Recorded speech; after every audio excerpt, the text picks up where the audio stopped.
చాలామంది పిల్లలు ఎటువంటికి భయాలు ఉండవు, కానీ అదే పెద్దల విషయానికి వస్తే వారికి ఉన్నదే భయం.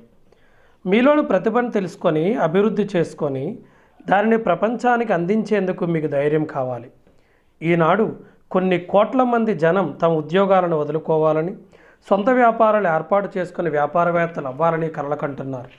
వీరిలో చాలామందితో ఉన్న సమస్య ఏమిటంటే వారి కల కలగానే ఉండిపోవడం.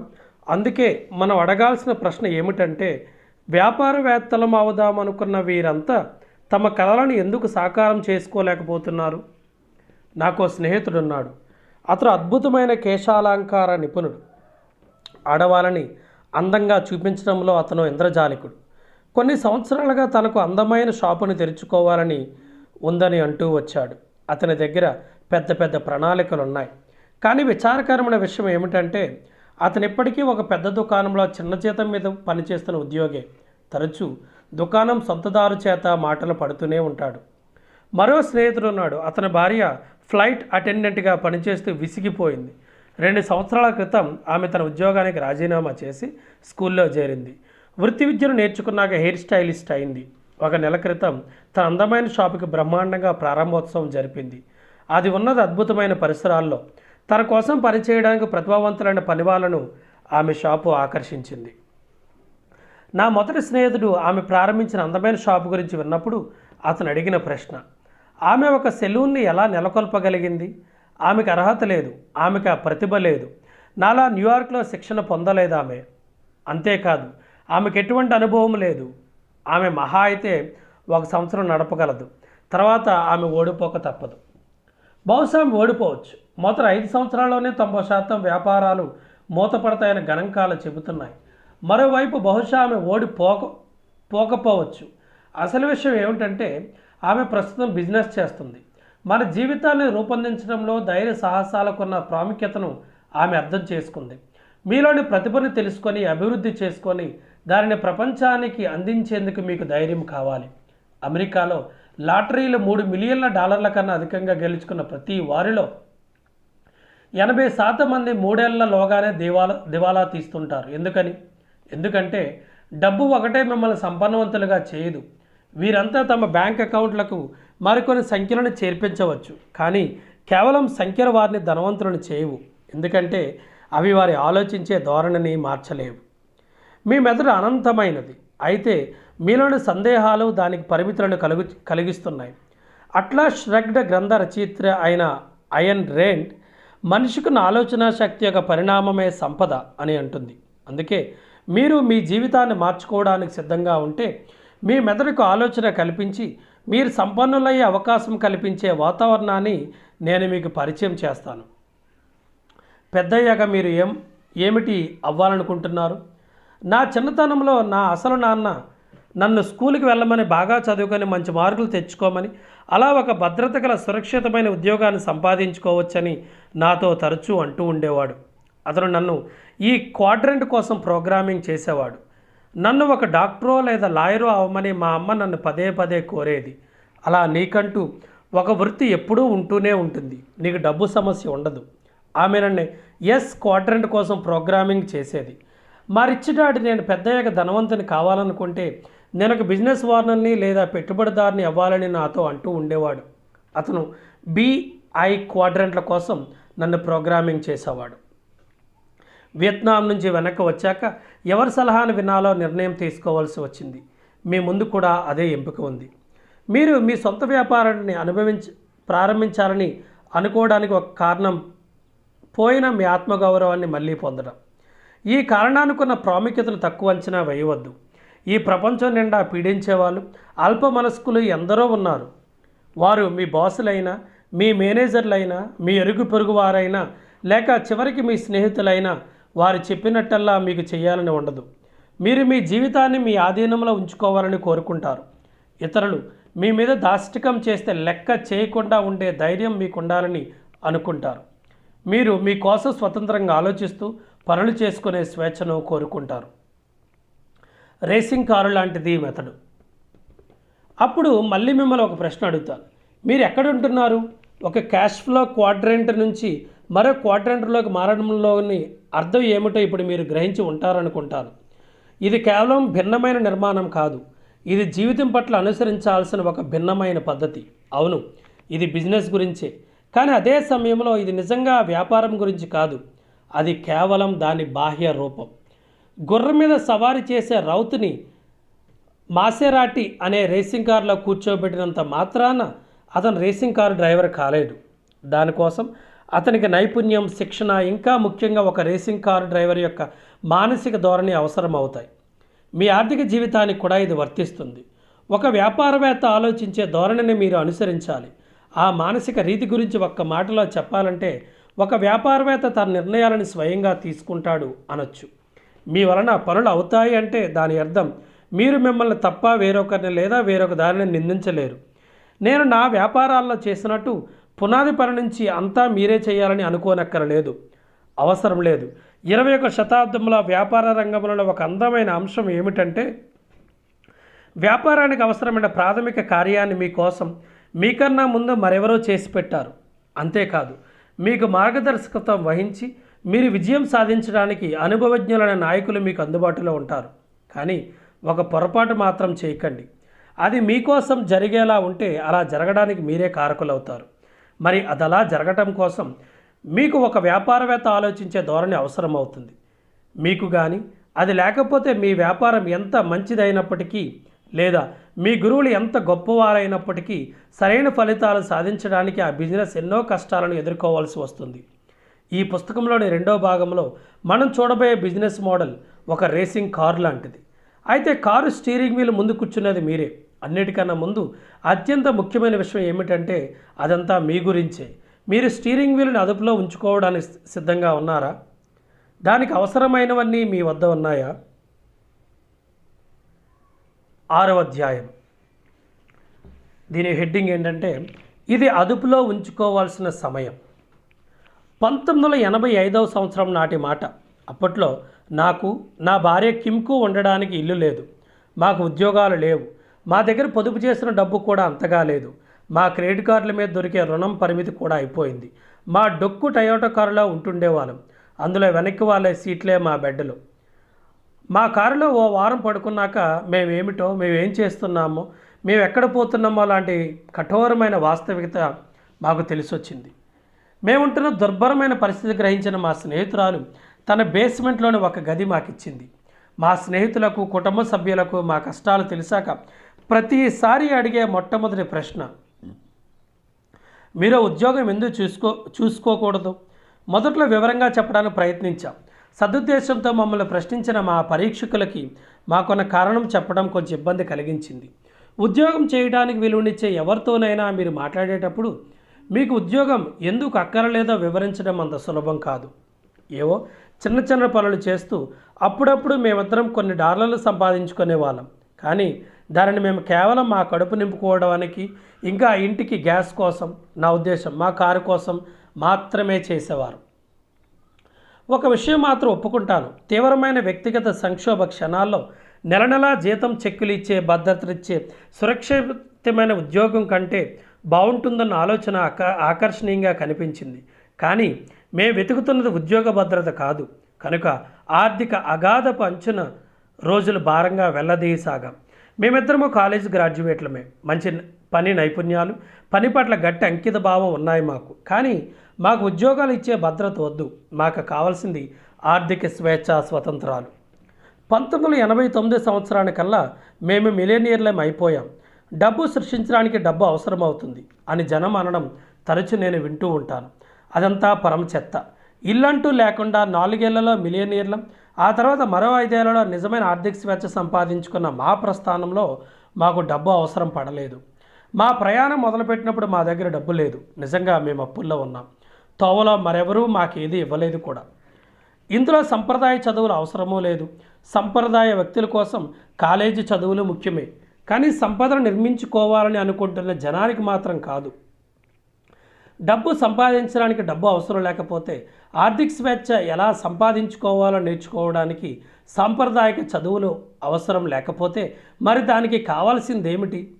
దానికి కావాల్సింది ఒక కళ, ఎంతో దృఢ నిశ్చయం, త్వరగా నేర్చుకోవాలన్న కోరిక. మీరు ఏ క్యాష్ ఫ్లో క్వాడ్రెంట్లో పనిచేస్తున్నారన్న దానిపైన అవగాహన అవసరమవుతాయి. కష్టపడి పని చేసినంత మాత్రాన మీరు ధనికులు కాలేరు. మన సంస్కృతిలో ఒక వింతైన ఆలోచన ఉంది. మీరు నిజంగా కష్టపడి పనిచేస్తే అన్నీ సవ్యంగా ఉంటాయి, అదంతా పరమ చెత్త. దాని గురించి విచారించవలసిన విషయం ఏమిటంటే, తమ అభిప్రాయం మార్చుకోవలసిందిగా అత్యధిక శాతం జనం ఒత్తిడికి గురి చేయబడ్డారు. దానికి విరుద్ధంగా కొన్ని టన్నుల సాక్ష్యాలు మన చుట్టూ ఉన్నప్పటికీ వారంతా దానిని విశ్వసిస్తారు. ఆ సాక్ష్యం ఏమిటి? మీ చుట్టూ ఒకసారి చూడండి. తన జీవితమంతా నిజంగా కష్టపడి పని చేశాక కూడా బతుకు తెరువు కొనసాగించడానికి అవసరమైన కనీస స్థాయిని కూడా చేరుకోలేకపోయినా వారిని ఎవరైనా ఎరుగుదురా? అవును, అతను మీకు తెలుసు, మనందరికీ తెలుసు. ఈ ప్రపంచం నిండా ఇలా కష్టపడి పనిచేసే వాళ్ళు ఎందరో ఉన్నారు. వారి జీవితాలు నిశ్చయంగా బాగులేవు. బహుశా అందులోని ఒక చెడ్డ విషయం, ఈ దురదృష్టహీనుల్లో చాలామంది దానికంతటికీ కారణం తమ వ్యక్తిగత తప్పేనని, తామే బాధ్యులమన్న అభిప్రాయానికి రావడం. వాళ్ళు అన్నీ సరైన పనులే చేశారు, అవునా? కానీ ప్రయోజనం శూన్యం. బహుశా వాళ్ళు తగినంత శ్రమ పడలేదేమో, లేదా వారిని అదృష్టం వరించలేదేమో, వారు విజయం సాధించేటందుకు తగినట్టుగా లేకపోయి ఉండవచ్చు. Non sense. సమస్య ఏమిటంటే, కష్టపడి పని చేయడం అనేది ఒక కట్టు కథ, ఒక మిత్. ఇప్పుడు నన్ను అపార్థం చేసుకోకండి. సంపదని నిర్మించుకోవడం, ఆర్థిక స్వేచ్ఛను సంపాదించడం లాంటి వాటికి కష్టపడి పని చేయనక్కర్లేదని నేను అనటం లేదు. కష్టపడాలి, మరింతగా కష్టపడాలి. కొంతమంది తెలివి మాలిన వారు సంపదను పొందడానికి సులభమైన దారి చూపిస్తామని, వేగంగా దాన్ని పొందవచ్చని, ఎటువంటి శ్రమ పడక్కర్లేదని మీకు చెబుతూ ఉంటారు. వారిని నమ్మేటంత అమాయకులు మీరని నేను అనుకోవడం లేదు. కానీ మీరు అలాంటి అమాయక చక్రవర్తులు అయ్యుంటే నేను మీకు బ్రిడ్జ్ సంగతి చెబుతాను. దానిని చవకగా కొనగలరు మీరు. అంతేకాదు, దానితో పాటు subprime mortgages, credit default swap లాంటి పూర్తి వ్యవస్థ మీకు సరిగ్గా సరిపోతుంది. అది కాదు, కష్టపడాల్సిన అవసరం ఉంది. అయితే ప్రశ్న ఏమిటంటే, దేనికోసం కష్టపడి పని చేయాలి అని. మీరేం ఆలోచిస్తున్నారో నాకు అప్పుడే తెలిసిపోయింది. దేనికోసం శ్రమ పడాలి? డబ్బు సంపాదించడం కోసమే. కాకపోతే మరెందుకు? మరీ అంత తొందరపడకండి. ఎందుకంటే మన సంస్కృతి నుంచి వచ్చే ఆలోచన లోపం వెనక ఈ బాధాకరమైన కఠోర సత్యం దోబూచులాడుతుంది.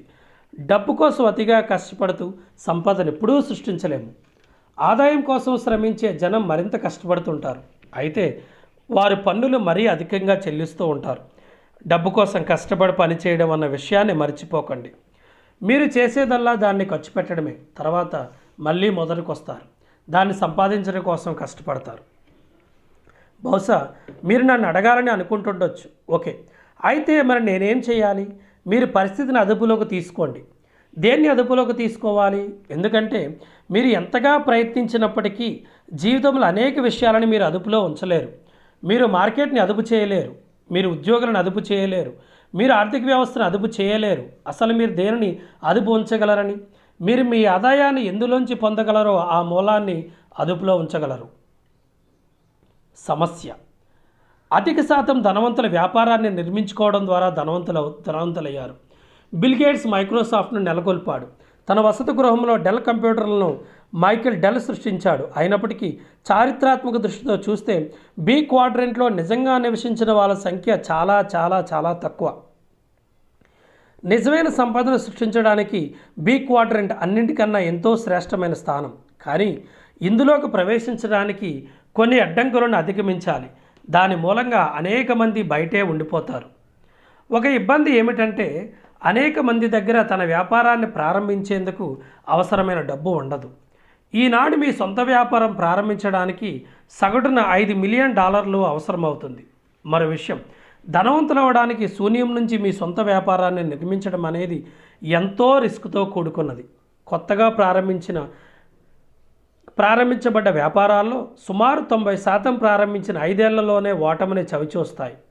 ఇక మీ కొత్త వ్యాపారం కూలిపోయినప్పుడు $5 మిలియన్ల నష్టం ఎవరికి వస్తుందో అంచనా వేయగలరా? నేను నా బిజినెస్ ప్రారంభించిన తొలి సంవత్సరాలలో 2 సార్లు దెబ్బతిన్నాను. దివాలా తీయకపోయినప్పటికీ, ఎటువంటి ప్రభుత్వ సహాయం నాకు దొరకనప్పటికీ కొన్ని $1 మిలియన్ నష్టపోయాను. సాధారణంగా మీరు సొంత వ్యాపారం మొదలుపెట్టేటప్పుడు వ్యవస్థాపక వ్యయాలు, అద్దె, విద్యుత్, నీళ్ళ ఖర్చులు లాంటివి భరించడానికి సిద్ధంగా ఉండాలి. మీ ఉద్యోగులకు వేతనాలు చెల్లించాలి. అవసరమైన సరుకులను కొనుగోలు చేయాలి. లేకపోతే మీ వ్యాపారం మూతపడుతుంది. అయితే ఒకే ఒకరికి ఏమి ఇవ్వనక్కరలేదు. అదెవరో ఊహించగలరా? అది మీరే. మీరు మీ సొంత వ్యాపారం ప్రారంభించేటప్పుడు ఇక్కడ నేను మాట్లాడుతున్నది ఒక విజయవంతమైన వ్యాపారం గురించి. ఎలా లేదన్నా 5 నుంచి 10 సంవత్సరాల పాటు మీకంటూ ఎవరో నెల నెలా చెల్లించరు. మీ డొక్కుటయోటో కారులో నిద్రపోయిన నన్ను, మావిడ కిమ్మిని ఒకసారి గుర్తుకు తెచ్చుకోండి. అదేమంత ఆనందదాయకమైన విషయం కాదు. కావాలనుకుంటే మేము ఉద్యోగాలు సంపాదించుకోగలిగే వాళ్ళం, ఇల్లు అద్దెకు తీసుకుని హాయిగా ఉండగలిగే వాళ్ళం. అయితే అంత దుర్భర పరిస్థితుల్లోనూ నన్ను నమ్మండి, ఘోరమైన పరిస్థితే. ఉద్యోగాలకు బదులు ఇల్లు లేకపోవటాన్ని ఎంచుకున్నాం. ఎందుకంటే మేము సొంత వ్యాపారం చేసుకుంటూ బి క్వాడ్రంట్లో ఉండాలన్న మా కలను నమ్ముకున్నాం. ఎటువంటి పరిస్థితుల్లోనూ ఎదుర్కోవడానికి అత్యధిక సంఖ్యాకులకు అవసరమైన మానసిక, భావాత్మక, భౌతిక లేదా ఆర్థిక సహనశక్తి ఉండదు. అవసరమైన అది కఠోరంగా ఉండొచ్చు, సాధారణంగా ఉంటుంది కూడా. ఫ్రాంచైజ్ తీసుకుంటే ఎలా ఉంటుంది? ఫ్రాంచైజ్ ఒక సంస్థ ఉత్పత్తులను అమ్మే అధికారం తీసుకోవడంతో రిస్క్ చాలా వరకు తగ్గిపోతుంది. మెక్డొనాల్డ్ లేదా సబ్వే లాంటి పేరున్న కంపెనీల నుంచి ప్రత్యేక విక్రయ హక్కులు తీసుకున్న ఫ్రాంచైజీలుగా మీరు విజయం సాధించే అవకాశాలు ఎంతో మెరుగ్గా ఉండవచ్చు. ఎందుకంటే మీకోసం పునాది పని ముందుగానే పూర్తి అయి ఉంటుంది. అయినప్పటికీ మీరు ఇంకా మీ నెంబర్ 1 సమస్యను పరిష్కరించాల్సి ఉంది. మీ దగ్గర డబ్బు ఉండాలి. బాగా పేరొందిన ఫ్రాంచైజీలు కొనడానికి $1,00,000 నుంచి $1.5 మిలియన్ లేక ఇంకా ఎక్కువ డబ్బు అవసరం అవుతుంది. అది కూడా కేవలం ప్రత్యేక విక్రయ హక్కులు కొనడం వరకే. తర్వాత hello friends, this is your friend Sudhakar Vemagiri. 20వ శతాబ్ది బిజినెస్ అనే ఈ పుస్తకంలోని అధ్యాయం 5 ఒక పారిశ్రామికుడి ఆలోచన ధోరణి. కాలేజీ చదువయ్యాక సాంప్రదాయక బిజినెస్ స్కూల్లో MBA చదవడానికి చేరాను. పారిశ్రామికవేత్తను అవ్వడానికి అవసరమైన విద్యా శిక్షణ పొందాలనుకున్నాను. 9 నెలల తర్వాత చదువు ఆపేసి బయటకు వచ్చాను. మధ్యలో మానేసినందుకు నాకు MBA డిగ్రీ దొరకలేదని వేరే చెప్పనవసరం లేదనుకుంటా. అయితే ఈ మధ్య బిజినెస్ స్కూల్లో వాళ్ళు విద్యార్థులు ఉద్దేశించి క్లాసుల్లో పరిశ్రమలు స్థాపించడం గురించి మాట్లాడమని నన్ను తరచూ ఆహ్వానిస్తూ ఉన్నాయి. అప్పుడప్పుడు ఇది నాకు వింతగా అనిపిస్తుంటుంది అని బహుశా నేను మీకు చెప్పనవసరం లేదనుకుంటాను. నేను పెట్టుబడిదారులను ఎలా కనుక్కోవాలి, మూలధనాన్ని ఎలా సమకూర్చుకోవాలి, ఈ విద్యార్థులు నన్ను సాధారణంగా అడిగే ప్రశ్నలు. నేను ఈ ప్రశ్నను అర్థం చేసుకోగలను. ఎందుకంటే సురక్షితమైన ఒక ఉద్యోగాన్ని విడిచిపెట్టి నేనే ఒక పారిశ్రామికవేత్తను అవుదామనుకున్నప్పుడు అవే ప్రశ్నలు నన్ను వెంటాడాయి. అప్పుడు నా దగ్గర డబ్బు లేదు. నన్ను పెట్టుబడి పెట్టడానికి ఎవరూ ముందుకు రాలేదు. పెద్ద పెద్ద వెంచర్ క్యాపిటల్ అంటే మూలధనాన్ని సాహసంగా మదుపు పెట్టేవి కంపెనీలో నా తలుపు తట్టడం లేదు. మరి బిజినెస్ స్కూల్ విద్యార్థులకు నేనేం చెప్పాలి? వారితో మీ పనిని మీరు చేస్తూనే పోవాలి. మీరు దానిని చేయగలరు, ఎందుకంటే అది చేయక తప్పదు గనక. మీరు చేయకపోతే మీరు మీ వ్యాపారంలోంచి తప్పుకుంటారు. మీరు మీ సొంత వ్యాపారాన్ని మొదలుపెట్టడానికి మూలధనాన్ని సమకూర్చుకోనక్కరలేదు, ఎందుకంటే ఈ పని మీకోసం అప్పటికే పూర్తయి ఉంది. కానీ మీరు మీ వ్యాపారాన్ని మీ అంతటా మీరే నిర్మించుకోవాల్సిన అవసరం ఉంది. ఈరోజు నా దగ్గర తగినంత డబ్బు ఉన్నప్పటికీ నేను చేస్తున్న ఒకే ఒక పని మూలధనాన్ని కూడగట్టుకోవడమే. ఒక వ్యాపారవేత్త చేయవలసిన మొట్టమొదటి పని అది. మనం పెట్టుబడిని జనంలోకి 3 రకాల బృందాల నుంచి సేకరిస్తూ ఉంటాం: వినియోగదారులు, మదుపరులు, ఉద్యోగులు. ఒక వ్యాపారవేత్తగా మీరు చేయాల్సిన పని మీ ఉత్పత్తులను మీ వినియోగదారులు కొనేలా చేయటం. మీ వస్తువులను కొనుగోలు చేసి మీకు డబ్బు ఇవ్వడానికి మీ వినియోగదారులు మీ ముందుకు వస్తే మీకు ఇంకా డబ్బును మీ పెట్టుబడిదారులు మీకు అందచేస్తారు. ఇక మీ దగ్గర పనిచేస్తున్న ఉద్యోగులు ఉంటే వారి చేత మీకోసం వస్తువులను ఉత్పత్తి చేయించాలి. మీరు వారికిచ్చే జీతం కన్నా 10 రెట్లు ఎక్కువ డబ్బు మీకు దొరికేలా పని చేయించాలి. మీరు కానీ వారికిచ్చే జీతం కన్నా 10 రెట్ల ఆదాయం మీకు అందేలా వారి చేత పని చేయించకపోయాక మీ వ్యాపారం మీకు దక్కదు. మీరు మీ వ్యాపారం అంటూ లేకపోయాక మీరు మరింత ధనాన్ని సమకూర్చుకోవాల్సిన అవసరం మీకు ఉండదు. MBA విద్యార్థులలో అధిక శాతం మంది ఎదురు చూస్తున్న సమాధానం ఇది కాదు. వారిలో చాలామందికి కావాల్సింది ఒక మ్యాజిక్ ఫార్ములా. ఒక రహస్యమైన చిట్కా, డబ్బు వెంటనే తెచ్చిపెట్టే ఒక బిజినెస్ ప్లాన్. నేను ఇలాంటి జవాబు ఇస్తానని వారి టీచర్లు కూడా ఆశించినట్టు లేదు. ఎందుకంటే నేను సమాధానం చెబుతున్నప్పుడు వారంతా వారి సీట్లలో ఇబ్బందిగా కదలడం గమనించాను. ఎందుకంటే వాళ్ళ పరిశ్రమల స్థాపన గురించి నేర్పుతున్నప్పటికీ వారిలో చాలామంది అసలు వాణిజ్యదారులు కారు. అందుకే వారంతా నెల నెలా జీతాలు అందుకునే ఒక స్థిరమైన ఉద్యోగంలో ఉంటూ అదే ఉద్యోగంలో 10 కాలాలు ఉండాలని ఆశిస్తూ ఉంటారు. నా ముఖ్యోద్దేశం ప్రతి వ్యాపారంలో పెట్టుబడులు సమకూర్చుకోవడం అవసరమని కాదు. వాస్తవానికి ఈ పుస్తకంలో నేను మీతో పంచుకోవాలనుకుంటున్న ఒక బిజినెస్ మోడల్లో మీరు మీ సొంత వ్యాపారాన్ని ప్రారంభించుకోవడానికి మీరు మూలధనాన్ని వెతుక్కోనక్కరలేదు. ఎందుకంటే మీకోసం ఆ పనిని మరొకరు ముందే చేశారు. అయితే మీరే స్వయంగా మీ వ్యాపారాన్ని నిర్మించుకోవాల్సిన ఆవశ్యకత మాత్రం ఉంటుంది. నా ఉద్దేశంలో ఇదే ఒక వాణిజ్యవేత్త కర్తవ్యాన్ని నిర్దేశిస్తుంది. మీకు అవి జరిగేలా చూస్తారు. ప్రయాణికులు కూర్చునే చోటు నుండి లేచి ముందుకు నడుస్తారు. బస్సులో డ్రైవర్ కూర్చునే సీటు వరకు వస్తారు. మీ జీవితాన్ని నడిపే చక్రం వెనుక కూర్చుంటారు. వ్యాపారవేత్త అవ్వాలనుకున్న వారికి ఏమేం కావాలి? ఈ భూమి మీద ఉండేవారిలో వ్యాపారవేత్తలు అత్యంత సంపన్నులు. సుప్రసిద్ధులైన వ్యాపారవేత్తల పేర్లు మనకు తెలుసు. Donald Trump, Oprah Winfrey, Steve Jobs, Rupert Murdoch, ఇంకా టెడ్ టర్నర్. కానీ అత్యంత ధనికులైన కొందరు వ్యాపారవేత్తల పేర్లు మనం విని ఉండం. ఎందుకంటే మీడియా దృష్టిలో వారు పడరు. వారు తమ మానాన తాము ప్రశాంతంగా సంపన్న జీవితాలను గడుపుతూ ఉంటారు. జనం తరచూ ఒక విషయం గురించి వాదించుకోవడం వింటూ ఉంటాను. వ్యాపారవేత్తలుగా పుడతారా లేక వారిని తయారు చేయవచ్చా? వాణిజ్యవేత్త అవ్వడానికి ఒక ప్రత్యేక వ్యక్తిత్వం అవసరమని కొందరు అనుకుంటుంటే మరికొందరు ఒక రకమైన ఇంద్రజాలం కలిగి ఉంటేనే వ్యాపారవేత్త అవ్వడానికి వీలుంటుందని భావిస్తారు. నా మట్టుకు నాకు వ్యాపారవేత్త అవ్వడం ఒక గొప్ప విషయమేం కాదు. మీరు అలా అవ్వగలరు అంతే. మీకు నేను ఒక ఉదాహరణ ఇస్తాను. మా ఇంటికి దగ్గర ఒక టీనేజర్ అమ్మాయి ఉంటుంది. బేబీ సిట్టింగ్ బిజినెస్ చేస్తుంది. తన స్కూల్లో కింద తరగతుల్లో చదువుకుంటున్న అమ్మాయిలను తన పనిలో పెట్టుకుంటూ ఉంటుంది. ఆ అమ్మాయి ఒక వ్యాపారవేత్త. మరో కుర్రాడు ఉన్నాడు. తన స్కూల్లో ఇతరుల కోసం చిన్న చిన్న పనులు చేసి పెడుతుంటాడు. ఆ అబ్బాయి ఓ వ్యాపారవేత్త.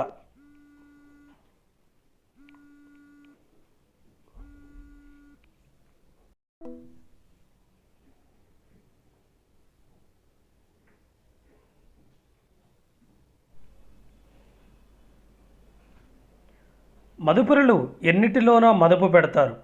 బంగారు నాణాలు, స్థిరాస్తులు, వ్యాపారాలు లేదా కాగితం మీద ఉన్న ఆస్తులు అంటే షేర్లు, బాండ్లు, మ్యూచువల్ ఫండ్లు, ఇలా చాలా వాటిలో వారు పెట్టుబడులు పెడతారు. మీ ఆదాయం మీ వ్యక్తిగత పెట్టుబడుల నుంచి కాకుండా కంపెనీ లేదా ప్రభుత్వం పదవి విరమణ పథకాల నుంచి అయితే ఆ ఆదాయం ఈ క్వాడ్రెంట్ నుంచి వచ్చినదై ఉంటుంది. మరో మాటలో చెప్పాలంటే మీ యజమాని లేదా వ్యాపార సంస్థ మీరు సంవత్సరాల తరబడి చేసిన సేవకు డబ్బు ఇంకా చెల్లిస్తుందన్నమాట. ఒక పెట్టుబడిదారుడు బహుశా ఇలా అంటుండడం వినొచ్చు. నా ఆస్తుల నుంచి 20% రాబడి నాకు వస్తుంది, లేదా ఆ కంపెనీ ఆర్థిక నివేదికలు చూపండి, లేదా వాయిదా పడిన ఆస్తుల పోషణ ఖర్చు ఎంత. వేర్వేరు క్వాడ్రెంట్లు, వేరువేరు పెట్టుబడిదారులు. నేటి ప్రపంచంలో మనం అంతా పెట్టుబడిదారులం కావాల్సిందే. అయితే మన స్కూలు, విద్యా విధానాలు పెట్టుబడుల గురించి ఎక్కువగా బోధించవు. కొన్ని స్కూళ్ళు షేర్లు కొనడం గురించి చెబుతాయన్న సంగతి నాకు తెలుసు. కానీ నన్ను అడిగితే దాన్ని పెట్టుబడి పెట్టడం అని అనను, దానిని జోదం అని అంటాను. కొన్ని సంవత్సరాల క్రితం నా రిచ్ డాడ్ చాలామంది ఉద్యోగులు మ్యూచువల్ ఫండ్లలో లేదా సేవింగ్స్లో పెట్టుబడులు పెడతారని నాతో అన్నారు. ఈ ఎస్ లేదా బి క్వాడ్రెంట్ వంటి ఏదో ఒక క్వాడ్రెంట్లో నువ్వు విజయం సాధించినంత మాత్రాన నువ్వు ఐ క్వాడ్రెంట్లో విజయం పొందినట్లు కాదు. డాక్టర్లు తరచూ ఘోరమైన మదుపరులు అవుతూ ఉంటారు అని కూడా ఆయన నాతో అన్నాడు. మా రిచ్ డాడ్ మరొకటి కూడా నాతో అన్నారు. వేరువేరు క్వాడ్రెంట్లు వేరువేరు విధానాలుగా పెట్టుబడులు పెడతారట. ఉదాహరణకి ఎస్ క్వాడ్రెంట్లో ఉన్న వ్యక్తి స్థిరాస్తులలో నేను పెట్టుబడులు పెట్టను, ఎందుకంటే టాయిలెట్లు పాడైతే వాటిని బాగు చేసే పని అంటే నాకు ఇష్టం లేదు అని బహుశా అనడం మనం వినొచ్చు. బి క్వాడ్రెంట్లో ఉన్న వ్యక్తి అలాంటి రియల్ ఎస్టేట్ పెట్టుబడుల గురించే మాట్లాడుతూ ఒక రాత్రిలో ఉన్న టాయిలెట్స్ బాగు చేయడానికి ఒక ప్రాపర్టీ మేనేజ్మెంట్ కంపెనీ సేవలను వాడుకోవాలనుకుంటాను అని అనొచ్చు. మరో మాటలో చెప్పాలంటే ఎస్ క్వాడ్రంట్ పెట్టుబడిదారి ప్రాపర్టీ నిర్వహణను తానే సొంతంగా చేసుకోవాలని అనుకుంటే, బి క్వాడ్రంట్ పెట్టుబడిదారు తన ఎస్టేట్ నిర్వహణ మొత్తం మరో కంపెనీ సేవలను వినియోగించుకోవడానికి అద్దెకు తీసుకుంటాడు. వేరువేరు వ్యక్తులు, వేరువేరు ఆలోచన రీతులు, వేరువేరు క్వాడ్రంట్లు, వేరువేరు విలువలు. ఈ పాటికి నేనేం చెప్పదలుచుకున్నానో బహుశా మీరు గ్రహించే ఉంటారు. నిజానికి అదెంతో సులభమైన విషయం. మీరు ధనవంతులు కావాలంటే మీరు మీ స్థానాన్ని మార్చుకోవాలి. మీకు కావలసింది ఒక కొత్త ఉద్యోగం కాదు, మీకు ఒక కొత్త చిరునామా కావాలి. మీరు మీ జీవితాన్ని, అదృష్టాన్ని మీ అదుపులో ఉంచుకోవాలని అనుకుంటే, మీరు నిజమైన స్వేచ్ఛ కోరుకుంటే, కావలసిన లక్షణాలు ఎంచుకోవడం, దినచర్యని మీరే నిర్ణయించుకోవడం, మీ సమయాన్ని మీకోసం, మీ కుటుంబం కోసం వినియోగించుకోవడం, మీరు చేయాలనుకుని ఇష్టపడే పనులు చేయడం లాంటివి. మీరు కోరుకున్న జీవితం, ఉత్సాహం, ఉత్తేజం, సంతృప్తి నిండి ఉన్న జీవితం జీవించాలనుకుంటే, ఒక్క మాటలో చెప్పాలంటే మీరు ధనవంతులై ధనికుల జీవితం జీవించాలనుకుంటే, మీరు సామాను సర్దుకొని మరో ప్రదేశానికి కదిలే సమయం ఆసన్నమైంది. పదండి ముందుకు.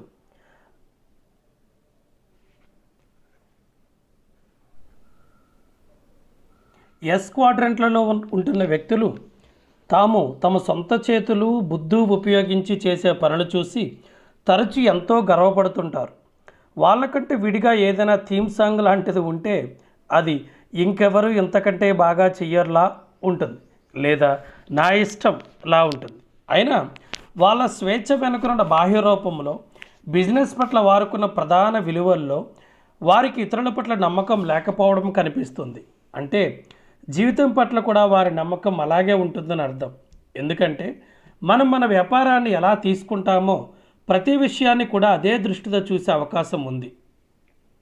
ఎస్ క్వాడ్రంట్లోని వ్యక్తి తన ఆదాయాన్ని కమిషన్ రూపంలోనో లేదా తను వెచ్చించిన సమయం బట్టి తరచూ ఆర్జిస్తూ ఉంటాడు. ఉదాహరణకు ఎస్ వాళ్ళు ఇలా మాట్లాడడం వింటుంటాం: కొన్న ధరలో నా కమిషన్ 6% ఉంటుంది, లేదా నా ఫీజు అసలు ధర దానితో పాటు 10% ఉంటుంది. ఈ లేదా ఎస్ క్వాడ్రంట్లోని వ్యక్తి ఎవరైనా బి క్వాడ్రంట్లోకి మారడం ఇబ్బంది పడుతూ నాకు ఎప్పుడైనా తారసపడితే నేను ఆ వ్యక్తిలో సాధారణంగా గొప్ప సాంకేతిక లేదా నిర్వహణ నైపుణ్యాలు చూస్తూ ఉంటాను. అయితే నాయకత్వ సామర్థ్యం మాత్రం ఆ వ్యక్తికి కొరబడి ఉంటుంది. నా రిచ్ డాడ్, నువ్వు బృందానికి నాయకుడు అయి ఉండి ఆ బృందంలోని అతి చురుకైన వాడివి కూడా నువ్వే అయ్యుంటే నీ టీం కష్టాల్లో పడ్డట్టే అని నాతో అంటూ ఉండేవాడు. ఎస్ క్వాడ్రంట్లలో ఉన్నవారు తరచూ తమ టీములతో కలిసి బాగా పనిచేయలేరు. దానికి వారి అహం బహుశా అడ్డొస్తూ ఉంటుంది. ఎస్ నుంచి బి క్వాడ్రంట్లోకి దూకాలంటే కావాల్సింది సాంకేతిక నైపుణ్యాలు కావు, నాయకత్వ నైపుణ్యాలు అవసరం అవుతాయి. ఇంతకుముందు ఎన్నోసార్లు నేను చెప్పినట్లు వాస్తవ ప్రపంచంలో ఏ గ్రేడ్ విద్యార్థులు సి గ్రేడ్ విద్యార్థుల కోసం, బి గ్రేడ్ విద్యార్థులు ప్రభుత్వం కోసం పనిచేస్తూ ఉంటారు. మీరు ఎప్పుడైనా మీరే పనైనా సరిగ్గా చేయాలంటే అది మీరే స్వయంగా చేయండి అనడం విని ఉంటే, లేదా మీరు అలా ఆలోచిస్తుంటే బహుశా ఆ తాత్వికతను పరిశీలించడానికి ఇదొక మంచి సమయం. బి క్వాడ్రంట్ విలువలు. నా బృందంలో చేర్చుకోవడానికి ఆ రంగంలో అందరికన్నా శ్రేష్టమైన వ్యక్తుల కోసం వెతుకుతూ ఉంటాను. బి క్వాడ్రంట్లో ఉన్న వ్యక్తుల ముఖ్యమైన విలువ ధన సంపాదన. బి క్వాడ్రంట్ వ్యాపారాలను గొప్ప స్థాయికి తీసుకొచ్చేవారు తరచూ ఏమీ లేని స్థాయి నుంచి ప్రారంభించి ఒక శక్తివంతమైన జీవిత ధ్యేయంతో ఎదిగిన వారే ఉంటారు. వాళ్ళు ఒక గొప్ప బృందానికి, సమర్థమైన సమష్టి కృషికి విలువనిస్తారు. ఎంత ఎక్కువ మందితో వీలైతే అంత ఎక్కువ మందికి తమ సేవలు అందించాలని ఆశిస్తూ ఉంటారు. ఎస్ క్వాడ్రంట్లోని ఒక వ్యక్తి తమ రంగంలో విశిష్టమైన వాడిగా ఉండాలని అనుకుంటే, బి క్వాడ్రంట్లోని వ్యక్తి ఆ రంగంలోని విశిష్ట వ్యక్తులు తమ బృందంలోనికి వచ్చి చేరాలని ఆశిస్తాడు. హెన్రీ ఫోర్డ్ తనకంటే తెలివైన వారిని తన చుట్టూ ఉంచుకున్నాడు. ఎస్ క్వాడ్రంట్లోని వ్యాపారస్తుడు తన ఆఫీసులోని అందరికన్నా అతి చురుకైన, అత్యంత ప్రతిభావంతుడైన వ్యక్తి అయి ఉంటాడు. ఇది బి క్వాడ్రంట్లో ఉన్న వ్యాపారస్తుని పట్ల తరచూ నిజం కాదు. ఆదాయం విషయానికి వస్తే, నిజమైన బి క్వాడ్రంట్ వ్యక్తి తన బిజినెస్ని వదిలేసిన ఆదాయం సంపాదిస్తూనే ఉంటాడు. అనేక సందర్భాల్లో ఎస్ క్వాడ్రంట్లోని ఏ వ్యక్తి అయినా పనిచేయడం మానేస్తే అతని ఆదాయం కూడా ఆగిపోతుంది. అందుకే మిమ్మల్ని మీరే అడగాల్సిన ఒక ప్రశ్న: ఒకవేళ నేను ఈరోజు పని మానేస్తే ఎంత ఆదాయం నాకు వస్తుంటుంది అని. మీకు ఆదాయం రావడం 6 నెలలు లేదా అంతకు ముందే ఆగిపోతే మీరు ఈ లేదా ఎస్ క్వాడ్రెంట్లో ఉన్నట్టు. బి లేదా ఈ క్వాడ్రెంట్లో ఉన్న వ్యక్తి సంవత్సరాల తరబడి ఏ పని చేయకపోయినా అతనికి డబ్బు రావడం కొనసాగుతూనే ఉంటుంది. ఐ క్వాడ్రెంట్ విలువలు. నా పెట్టుబడి మీద నాకు వచ్చే లాభం ఎంత? ఐ క్వాడ్రెంట్లోని జనం ఆర్థిక స్వేచ్ఛకు ముఖ్యంగా నిలువనిస్తారు. పెట్టుబడిదారు తాను పనిచేయడం కంటే తన డబ్బు తన కోసం పనిచేస్తుందన్న ఆలోచనను ఇష్టపడతాడు. 20వ శతాబ్ది వ్యాపారం పార్ట్ 1 చాప్టర్ 3. చాప్టర్ 3 అధ్యాయం 3 యొక్క హెడ్డింగ్ ఏంటంటే మీరెక్కడ ఉంటున్నారు. అయితే మీరు ఎన్నో సంవత్సరాలుగా కష్టపడి పనిచేస్తూ వృత్తి జీవితంలో ముందుకు పోవటానికి నిచ్చెన ఎక్కుతున్నారన్నమాట. బహుశా మీరు నిచ్చెన కింద మెట్టి మీదే ఉండొచ్చు, లేదా మీరు శిఖరాగ్రం చేరుకొని ఉండవచ్చు. నిచ్చెన మీద మీరు ఎక్కడున్నారన్నది ముఖ్యం కాదు. నిజానికి ముఖ్యమైనది ఏంటంటే నిచ్చెన ఎక్కడం కోసం అంత సమయం శ్రమ వెచ్చించబోయే ముందు మీరు బహుశా ఆగి అడగాల్సిన ప్రశ్న, ఈ నిచ్చెన అసలు ఎక్కడ వేసి ఉంది అని. స్టీఫెన్ ఆర్ కవి అన్నట్లు నిచ్చెన సరైన గోడకు ఆంచి ఉండకపోయినా పక్షంలో మీరు నిచ్చెనను ఎంత వేగంగా ఎక్కినా ఎంత పైకి చేరుకున్నా ప్రయోజనం సున్నా. ఈ అధ్యాయం యొక్క ఉద్దేశం నిచ్చెన ఎక్కకుండా మిమ్మల్ని ఒక్క క్షణం ఆపి మీ నిచ్చెన ఎక్కడ వేసి ఉందో గమనించమని, ఒకవేళ నిచ్చెన ఉన్న స్థానం మీకు నచ్చకపోతే దానిని ఎక్కడికి మారుస్తే బాగుంటుందో చూడమని. మీరు తెచ్చుకుంటున్న డబ్బును ఎలా సంపాదిస్తున్నారు? తామెంత సంపాదిస్తున్నారో తమ నికర విలువ ఎంతో లేదా ఆ రెండింటి కలయికో తమ ఆర్థిక స్థితిగతులను నిర్వచిస్తుందని ఎంతోమంది అనుకుంటారు. దీని ప్రభావం కొంత ఉందన్న దానిలో సందేహం లేదు. ఫోర్బ్స్ మ్యాగజైన్ సంవత్సరానికి $1 మిలియన్ కన్నా అధికంగా, అంటే నెలకి సుమారు $83,333 లేదా వారానికి $20,000 లోపు సంపాదన గల వ్యక్తిని ధనికుడిగాను, సంవత్సరానికి $25,000 కన్నా తక్కువ సంపాదన గల వ్యక్తిని పేదవాడుగాను నిర్వచించింది. కానీ మీరు సంపాదించే డబ్బు రాశిలో కాక వాసిలో ముఖ్యమైనది. మరో మాటలో చెప్పాలంటే మీరు ఎంత డబ్బు సంపాదించారన్నది ముఖ్యం కాదు, దాన్ని ఎలా సంపాదించారు, అది ఎక్కడి నుంచి వచ్చిందన్నది ప్రధానం. క్యాష్ ఫ్లో నగదు కదలికలో నిజానికి 4 స్పష్టమైన ఉత్పత్తి స్థానాలు ఉన్నాయి. ప్రతిదీ మిగిలిన దానికన్నా విభిన్నమైనది. ప్రతి ఒక్కటి మీరు సంపాదించిన నగదు ఎంతైనప్పటికీ మీ ప్రత్యేకమైన జీవనశైలిని నిర్వచించి నిర్ణయిస్తుంది. రిచ్ డాడ్ పూర్ డాడ్ పుస్తకాన్ని ప్రచురించాక ఆదాయానికి సంబంధించిన ఈ 4 విభిన్న ప్రపంచాలను వివరించడం కోసం ఒక పుస్తకం రాశాను. చాలామంది నేను రాసిన పుస్తకాల్లో ఈ పుస్తకం క్యాష్ ఫ్లో క్వాడ్రెంట్ ఎంతో ముఖ్యమైనదని అంటారు. ఎందుకంటే తమ జీవితాల్లో నిజమైన మార్పులు తేవడానికి సిద్ధమైన జనం తెలుసుకోదగ్గ కీలకాంశాలు ఇందులో ఉన్నాయి. క్యాష్ ఫ్లో క్వాడ్రెంట్ అంటే నగదు కదలిక వృత్త చతుర్భాగం. నగదు ఆదాయ ఉత్పన్నమయ్యే వివిధ రీతులను చూపిస్తుంది. ఉదాహరణకు, ఒక ఉద్యోగి తన ఉద్యోగం ద్వారా ఎవరి దగ్గర పనిచేస్తున్నానో లేదా ఒక కంపెనీ పనిచేస్తున్న డబ్బునో సంపాదిస్తాడు. స్వయం ఉపాధిపై ఆధారపడిన వ్యక్తులు తమ కోసం ఒంటరిగా పనిచేస్తున్నో లేక చిన్న వ్యాపారం చేసుకుంటూనో డబ్బు సంపాదిస్తారు. ఒక బిజినెస్ ఓనర్ వ్యాపారస్తులకు పెద్ద వ్యాపారం ఉంటుంది, అంటే 500కి పైగా ఉద్యోగులు అతని కింద పనిచేస్తారు. వ్యాపారం ద్వారా అతనికి ఆదాయం వస్తుంది. ఇన్వెస్టర్స్ అంటే పెట్టుబడిదారులు తమ పెట్టుబడుల ద్వారా డబ్బు సంపాదిస్తూ ఉంటారు. మరో మాటలో చెప్పాలంటే డబ్బే మరింత డబ్బును పుట్టిస్తుంది. ఈ అంటే ఎంప్లాయీ అనగా ఉద్యోగి, ఎస్ అంటే సెల్ఫ్ ఎంప్లాయిడ్ లేదా స్మాల్ బిజినెస్ ఓనర్ స్వయం ఉపాధిపై ఆధారపడిన వ్యక్తి లేదా చిన్న వ్యాపారి, బి అంటే బిజినెస్ ఓనర్ వ్యాపారవేత్త, ఐ అంటే ఇన్వెస్టర్ లేదా పెట్టుబడిదారు. మీరు ఏ క్వాడ్రెంట్లో ఉన్నారు? మరో మాటలో చెప్పాలంటే మీ జీవనోపాధి కోసం ఏ క్వాడ్రెంట్లోంచి మీ ఆదాయంలోని అధిక భాగం మీకు అందుతుంది? ఈ క్వాడ్రెంట్ మనలో అత్యధిక శాతం జనం పూర్తిగా ఈ క్వాడ్రంట్లోనే నేర్చుకుంటారు, నివసిస్తారు, ప్రేమిస్తారు, చివరికి జీవితాన్ని చాలిస్తారు. జన్మించి మరణించేదాకా మన విద్యా వ్యవస్థ, సంస్కృతి మనం ఈ క్వాడ్రంట్ ప్రపంచంలో ఎలా నివసించాలో శిక్షణనిస్తుంది. ఈ ప్రపంచం ఒక రకమైన తాత్వికత మీద ఆధారపడి నడుస్తుంది. దానినే నా పేద తండ్రి, అసలు తండ్రి నాకు నేర్పాడు. బహుశా మీరు కూడా దానిని పెరిగి పెద్దదవుతున్న దశలో నేర్చుకుని ఉంటారు.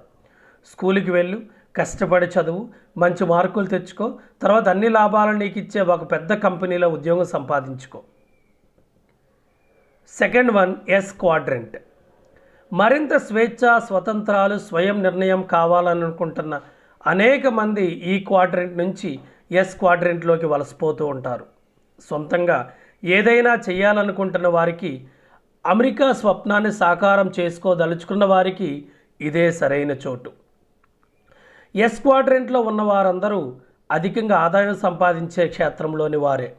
వారిలో 13 నుంచి 19 సంవత్సరాల మధ్య వయస్సులో బేబీ సిట్టర్గా స్వేచ్ఛా ఉద్యోగాలు చేసేవారు, లేదా ల్యాండ్ స్కాపర్గా అప్పుడే వృత్తి జీవితాన్ని ప్రారంభించిన వారి దగ్గర నుండి అత్యధిక రాబడి గల న్యాయవాదులు, ప్రత్యేక సలహాదారులు, లేదా బహిరంగ సభల్లో మాట్లాడే వ్యక్తులు ఉంటారు.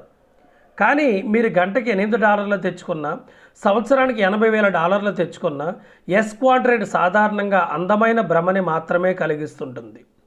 మీరు మీ బాస్ని తొలగించాలని అనుకోవచ్చు, కానీ నిజానికి జరిగేది ఏమిటంటే మీరు మీ యజమానుని మాత్రం మార్చారు. మీరు ఇంకా ఉద్యోగిగానే ఉన్నారు. ఒకే ఒక తేడా ఎక్కడుందంటే, మీ సమస్యలకి మీరు మీ బాస్ను నిందించాలనుకున్నప్పుడు ఆ బాస్ మీరే అయి ఉండడం. ఎస్ క్వాడ్రంట్లో నివసించడం కొంచెం కష్టమైన పని. మిమ్మల్ని ఎవరూ మెచ్చుకోరు, పైగా ప్రతి వారు మిమ్మల్నే తప్పుపడతారు. ప్రభుత్వం మిమ్మల్నే పట్టుకుంటుంది. వారంలో పూర్తిగా ఒకరోజు ఆదాయ పన్ను లెక్క చూడటం, కట్టడంలో గడపాలి. మీరు మీ దగ్గర పనిచేస్తున్న ఉద్యోగులకు మీరు జవాబు చెప్పాలి. మీ వినియోగదారులు మిమ్మల్నే ప్రశ్నిస్తారు. మీ కుటుంబ సభ్యులు మిమ్మల్నే పట్టుకుంటారు, ఎందుకంటే మీరెప్పుడూ సెలవు తీసుకోరు. వారితో గడపడానికి మీకు టైం ఉండదు. మీరు మాత్రం సెలవులు అలా తీసుకోగలరు. అలా చేస్తే మీ పనులు పొడవు, నష్టం రాదు. మీకంటూ హాయిగా గడపడానికి వేరే సమయం ఉండదు, ఎందుకంటే మీరు అలా సెలవు తీసుకుంటే మీ బిజినెస్లో మీకు ఆదాయం దొరకదు. నిజం చెప్పాలంటే ఎస్ అంటే అర్థం స్లేవరీ, బానిసత్వం. మీరు నిజంగా మీ వ్యాపారానికి సొంతదారు కారు. మీ వ్యాపారం మీపై అజమాయిషీ చేస్తుంది, అదే మీ యజమాని. B quadrant. బి క్వాడ్రంట్లో ఉన్నవారు పెద్ద పెద్ద వ్యాపారాలు స్థాపించి నడిపేవారు. ఎస్ బిజినెస్కు బి బిజినెస్కు మధ్యలో ఒక తేడా ఏమిటంటే, మీరేమో మీ ఎస్ వ్యాపారం కోసం పనిచేస్తే మీ బి వ్యాపారం మీకోసం పనిచేస్తుంది. నాకు ఎన్నో బి వ్యాపారాలు ఉన్నాయి. యంత్ర నిర్మాణం, వస్తువులు తయారు చేయడం, స్థిరాస్తుల వ్యాపారం, గనులు తవ్వకం పనులు జరిపే కంపెనీలు తదితర వ్యాపారాలెన్నో చేస్తున్నాను. బి క్వాడ్రంట్లో ఉంటూ పనిచేసేవారు ఆర్థిక మాంద్యం ప్రభావం తమపై పడకుండా చూసుకుంటారు. దీనికి కారణం వారి ఆదాయ మూలాలు, రాబడి సాధనాలు పూర్తిగా వారి ఆధీనంలో ఉంటాయి. I quadrant. ఇది రాకెట్ సైన్స్ కాదు. నేను ఐ క్వాడ్రంట్లో ఉండడం కోసం నా రిచ్ డాడ్ నన్ను మొనోపొలీ గేమ్ ఆడమన్నారు. అది ఎలా పని చేస్తుందో మనందరికీ తెలుసు. 4 ఆకుపచ్చ రంగు ఇల్లు, 1 ఎరుపు రంగు హోటల్, 4 ఆకుపచ్చ రంగు ఇల్లు, 1 ఎరుపు రంగు హోటల్. ఉద్యోగాలు మారడం క్వాడ్రంట్లు మార్చుకోవడం లాంటిది కాదు. ఈ వేరువేరు క్వాడ్రంట్లను అర్థం చేసుకోవడం ఎంత ముఖ్యమో ఇప్పుడు నేను మీకు వివరిస్తాను. ఎవరో ఒక వ్యక్తి తన ఉద్యోగం గురించి ఫిర్యాదులు చెప్పాక తర్వాత ఆ ఉద్యోగం మారాలన్న నిర్ణయం తీసుకొని మళ్ళీ కొన్ని సంవత్సరాల తర్వాత అవే పాత ఫిర్యాదులను మీతో చెప్పుకోవడం ఇంతవరకు ఎన్నిసార్లు జరిగి ఉంటుంది? చాలా కాలంగా నేను కష్టపడి పనిచేస్తున్నాను, కానీ నా పనిలో ముందుకు పోలేకపోతున్నాను, ప్రగతి సాధించలేకపోతున్నాను. నా ఆదాయం పెరిగినప్పుడల్లా ఖర్చులు పెరగడం మూలాన, ట్యాక్సుల మూలాన అది హరించుకుపోతుంది. నేను ఒక పని ఖాళీజాగాను నింపడం చేస్తే బాగుండేది, కానీ నా జీవిత ప్రస్థానంలోని ఈ దశలో నేను మళ్ళీ కాలేజీకి వెళ్ళి మరో కొత్త వృత్తి విద్య నేర్చుకోలేను. ఇదో పనికిమాలిన ఉద్యోగం, నా యజమాని ఓ నీచుడు, జీవితం మీద విరక్తి కలుగుతుంది. ఇలాంటివి మరికొన్ని. వీళ్ళే కాక వీరిలాంటి డజన్ల మంది అనే మాటలు ఉచ్చులో ఇరుక్కున్న ఒక వ్యక్తిని సూచిస్తున్నాయి. అతను ఇరుక్కున్నది కేవలం ఒక ప్రత్యేకమైన ఉద్యోగంలో కాదు, అతను చిక్కుకున్నది ఒక పూర్తి క్వాడ్రెంట్లో. సమస్య ఏమిటంటే అనేక సమయాల్లో జనానికి తమ జీవితాలను నిజంగా మార్చుకునే అవకాశం దొరికినప్పుడు వారు కేవలం తమ ఉద్యోగాలు మాత్రమే మారుస్తుంటారు. వారు నిజంగా మార్చుకోవాల్సింది క్వాడ్రెంట్లను. అటువంటి ప్రత్యేక ఉద్యోగ వ్యవస్థలను పగలగొట్టి మీకోసం సొంత ఆదాయపు ప్రవాహం ఏర్పరచుకుంటే అది మిమ్మల్ని ఒక ఆర్థిక సంక్షోభాన్ని ఎదురించే స్థానంలో నిలబెడుతుంది. దానికి కారణం మీ వార్షిక ఆదాయం నిర్ణయించడానికి మీరు ఒక బాస్ మీద కానీ లేక ఒక ఆర్థిక వ్యవస్థ మీద కానీ ఆధారపడి లేరు. ఇప్పుడు మీరే దానిని నిర్ణయిస్తారు. ఎడమవైపున ఈఎస్ క్వాడ్రెంట్లో అధిక శాతం జనం ఉంటారు. మనం అక్కడే పెరిగి పెద్ద అవుతాం, అక్కడ ఉండడానికి శిక్షణ పొందుతాం, మంచి మార్కులు తెచ్చుకుంటే మంచి ఉద్యోగం దొరుకుతుంది అని మనకు అందరూ చెబుతారు. కానీ బి క్వాడ్రెంట్కి మీ మార్కులతో పని లేదు. మీ బ్యాంకర్ మీ రిపోర్ట్ కార్డు చూపించమని అడగడం, అతను మీ ఆర్థిక నివేదిక, డబ్బు లావాదేవీల వివరాలు చూడాలనుకుంటాడు. అటువంటి ప్రత్యేక ఉద్యోగ వ్యవస్థలను పగలగొట్టి మీకోసం సొంత ఆదాయపు ప్రవాహం ఏర్పరచుకుంటే అది మిమ్మల్ని ఒక ఆర్థిక సంక్షోభాన్ని ఎదిరించే స్థానంలో నిలబెడుతుంది. దానికి కారణం మీ వార్షిక ఆదాయం నిర్ణయించడానికి మీరు ఒక బాస్ మీద కానీ లేక ఒక ఆర్థిక వ్యవస్థ మీద కానీ ఆధారపడి లేరు. ఇప్పుడు మీరే దానిని నిర్ణయిస్తారు. కనీసం 80% మంది జనాభా ఈ చిత్రంలోని ఎడమవైపున్న భాగంలో ఉంటారు. మనకు భద్రత, రక్షణ ఈ క్వాడ్రెంట్లో ప్రత్యేకంగా లభిస్తాయని మనకు బోధిస్తారు. మరోవైపు కుడివైపు ఉన్న బిఐ క్వాడ్రెంట్లో స్వేచ్ఛ లభిస్తుంది. మీరు ఆ వైపు ఉండాలనుకుంటే అది జరిగేటట్టు చూడగలరు. కానీ దానితో పోలిస్తే రక్షణ కొంచెం ఎక్కువగా ఉన్న ఎడమవైపు కావాలనుకుంటే అప్పుడు బహుశా నేను మీతో పంచుకోవాలనుకున్నది మీకోసం కాదు. ఆ నిర్ణయం కేవలం మీరే తీసుకోగలరు. మీరు ఏ క్వాడ్రెంట్లో ఉంటున్నారు, మీరే క్వాడ్రెంట్లో ఉండాలని కోరుకుంటున్నారు. అధ్యాయం 4. మీ ముఖ్య ఆర్థిక విలువలు. 4 వృత్త చతుర్భాగాలు అంటే క్వాడ్రెంట్కే కేవలం 4 రకాల వ్యాపార వ్యవస్థలు కావు. అవి చాలా వరకు 4 రకాల ఆలోచన రీతులకు సూచనలు. మీ మొదట ఆదాయం సంపాదించుకోవడానికి ఏ క్వాడ్రెంట్ని ఎంపిక చేసుకుంటారో దానికి మీ బాహ్య పరిస్థితులకి, మీ చదువు, శిక్షణ, ఆర్థిక స్థితిగతులకి అట్టే సంబంధం లేదు. దానితో సంబంధం ఎక్కువ ఉన్నది మీరు ప్రాథమికంగా ఎవరైనది అనే దానితో. మీ బలాలు, బలహీనతలు ముఖ్య అభిరుచులు లాంటివి.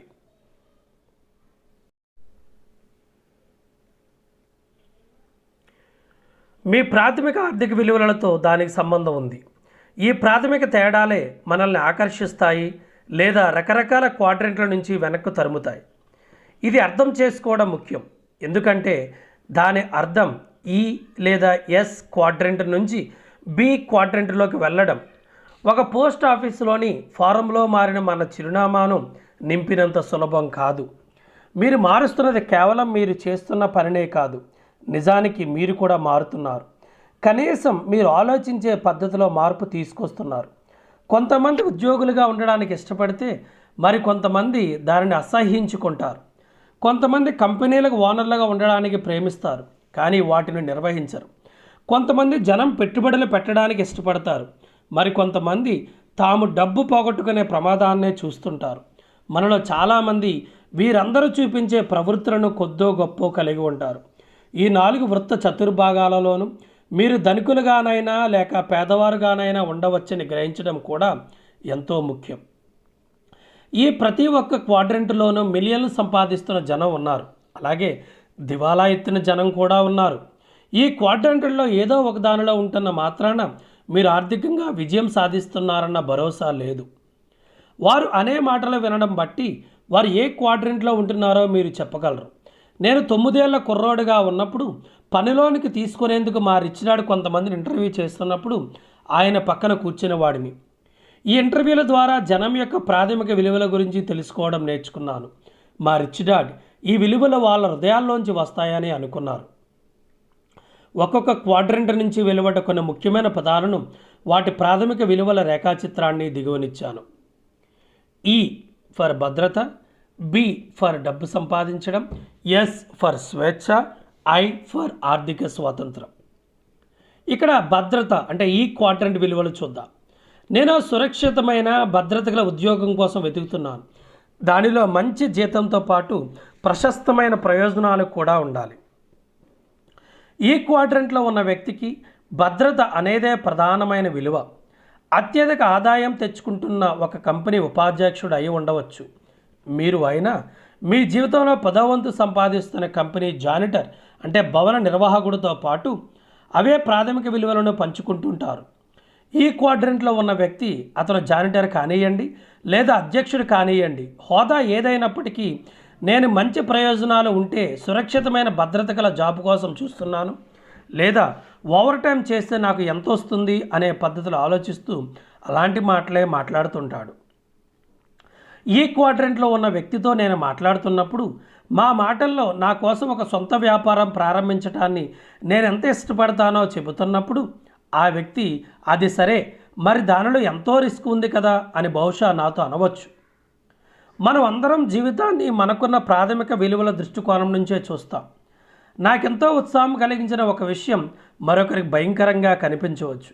అందువలన ఈ ఎస్ క్వాడ్రంట్లలో ఉండే వారితో కలిసి ఉన్నప్పుడు నేను సాధారణంగా వాతావరణం, క్రీడారంగం, టెలివిజన్లో వచ్చే కార్యక్రమాల గురించి మాట్లాడుతూ ఉంటాను. ఎస్ క్వాడ్రంట్ విలువలు. మీరు ఏ పనైనా సరిగ్గా చేయాలనుకుంటే అది మీరే స్వయంగా చేయండి. ఎస్ క్వాడ్రంట్లో ఉన్న వ్యక్తులకు ప్రధాన విలువ స్వేచ్ఛ, స్వతంత్రాలు. వాళ్ళు ఏం చేయాలి అనుకుంటే అది చేయడానికి వాళ్ళకే స్వేచ్ఛ కావాలి. ఎప్పుడైనా ఒక వ్యక్తి నేను నా ఉద్యోగానికి రాజీనామా చేసి సొంతంగా ఏదైనా చేయాలనుకుంటున్నాను అంటే ఆ వ్యక్తి ఈ క్వాడ్రంట్ నుంచి ఎస్ క్వాడ్రంట్లోకి వెళ్ళే దారి తీసుకోబోతున్నాడన్నమాట. ఎస్ క్వాడ్రంట్లో మీకు కనిపించేవారు చిన్న చిన్న వ్యాపారస్తులు, మామ్ అండ్ పాప్ బిజినెస్ చేసేవారు, ప్రత్యేక నిపుణులు, సలహాదారులు. ఉదాహరణకు నాకు స్నేహితుడున్నాడు. అతను సంపన్నుల ఇళ్లలో పెద్ద పెద్ద స్క్రీన్ టెలివిజన్లు, ఫోన్ సిస్టంలు, సెక్యూరిటీ సిస్టంలో ఏర్పరుస్తూ ఉంటాడు. అతని దగ్గర 3 మనుషులు పనిచేస్తూ ఉంటారు. కేవలం ఆ 3కి తాను యజమానిగా ఉన్నందుకు అతను ఎంతో సంతోషపడుతుంటాడు. అతను ఒక కష్టపడి పనిచేసే నిబద్ధత గల ఎస్ క్వాడ్రంట్ మనిషి. కమిషన్ తీసుకొని అమ్మకాలు చేసే సేల్స్ పీపుల్, రియల్ ఎస్టేట్ ఏజెంట్లు, బీమా రంగంలోని బ్రోకర్లు ఎస్ క్వాడ్రంట్కి చెందినవారే. ఎస్ క్వాడ్రంట్లో ఉన్న వాళ్ళలో డాక్టర్లు, లాయర్లు, అకౌంటెంట్లు లాంటి వృత్తి నిపుణులు కూడా ఉంటారు. కానీ వీరంతా పెద్ద పెద్ద మెడికల్, లీగల్, అకౌంటెంట్ సంస్థలకు చెందిన వారు మాత్రం కాదు.